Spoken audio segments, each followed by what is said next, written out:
O Conversa Fiada está de volta. Dia 31 agora de outubro, o ex-deputado Edgar Martins Pereira completaria 100 anos de vida. Uma programação para comemorar seu centenário teve iniciativa aqui em Montes Claros pelo seu filho Edgar e nós vamos saber dele o que está previsto para ser comemorado. Eu queria que você falasse, Edgar, o que está previsto para comemorar o centenário do seu pai. Nós tivemos a felicidade... É um mês inteiro, né? O mês inteiro. Nós tivemos a felicidade de contar com os maiores editorialistas, cronistas e escritores de Montes Claros nessas manifestações que temos publicado diariamente no Jornal de Notícias, né?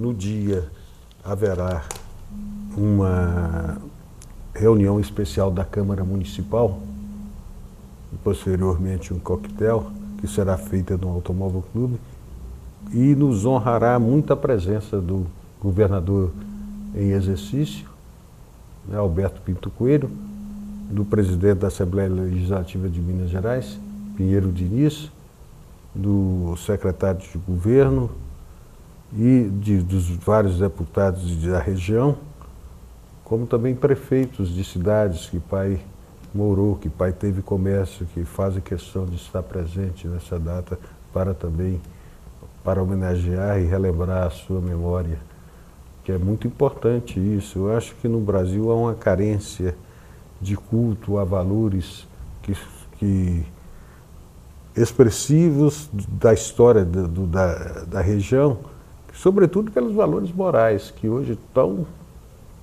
em falta, né? Infelizmente. Infelizmente, os polícios de hoje não... Você vê aí os escândalos que acontecem, que na época não se falava em corrupção, não se falava do peculato, nessas improbidades administrativas, que a carreira política virou um meio de enriquecimento, não de prestar serviço. Edgar, eu voltando à história do seu pai, eu queria saber, ele foi deputado, quando todo mundo pensava, como empresário, que ele seria um prefeito de Montes Claros, ele candidatou a deputado federal. E ele teve 2 mandatos. A morte muito precoce, né? Interrompe os planos dele. Eu queria saber de você, que é filho, o que você acha que seria, assim, que teria acontecido com seu pai, inclusive politicamente, se não tivesse morrido?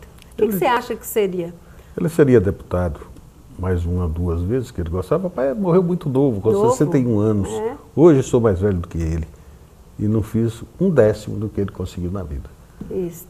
Mas ele teria, talvez, encerrar sua carreira como prefeito de Montes Claros, porque ele tinha o desejo de ser prefeito de Montes Claros,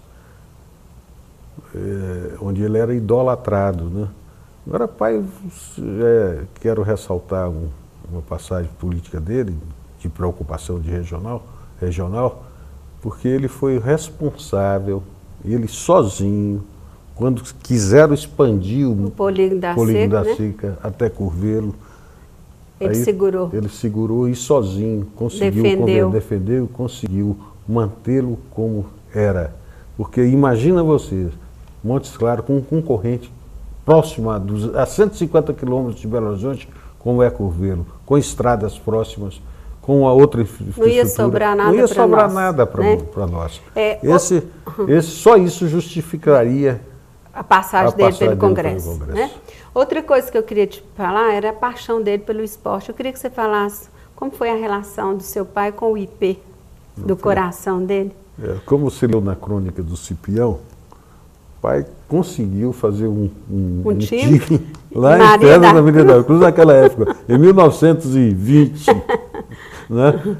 E não sei onde arrumava a bola, porque bola daquele tempo não era uma bola, era um objeto redondo, cheio de ar. Né? Que redondo mais ou menos, né? Que ficava aqui e pulava sem direção alguma. E ele sempre foi um aficionado. Eu me lembro, em 1951, morando na rua Doutor Veloso, lá em casa tinha um coreto coberto por uma trepadeira, e o rádio, ele sintonizava o rádio na Copa do Mundo, que o Brasil perdeu para o Uruguai. Ele chorou. E eu fiquei sem entender aquilo, e ele chorando copiosamente pela derrota do Brasil. Ele era um amante do futebol, gostava por ter jogado, gostava por ter organizado futebol e sempre quis um time da empresa. Que os funcionários se reuniam, o funcionário era diferente naquela época, eram os amigos reuniam, né? Porque o pai não tinha distinção nenhuma, sentava na mesa de qualquer um, os funcionários iam à casa dele, sentavam à mesa, comiam juntos, batiam papo, ele era jogavam reconhecido por essa simplicidade. Ele era reconhecido por isso. E essa amizade dele com os funcionários, que é um grupo familiar interessante, que todo mundo até hoje tem essa lembrança e brigavam pela empresa como dele. E o pai então organizou o IP Futebol Clube, que era Irmãos Pereira Futebol Clube, depois passou o time da Vila, o IP, e a hegemonia do futebol monte-esclarense era Casimiro e Ateneu. Era um ano no Casimiro, outro ano no Ateneu. Edgar, você tem orgulho de carregar esse nome? Ah, o nome com certeza. É muito. Viu? E é um nome pesado. Para honrá-lo, você precisa esforçar, ter muito costas largas para carregá-lo.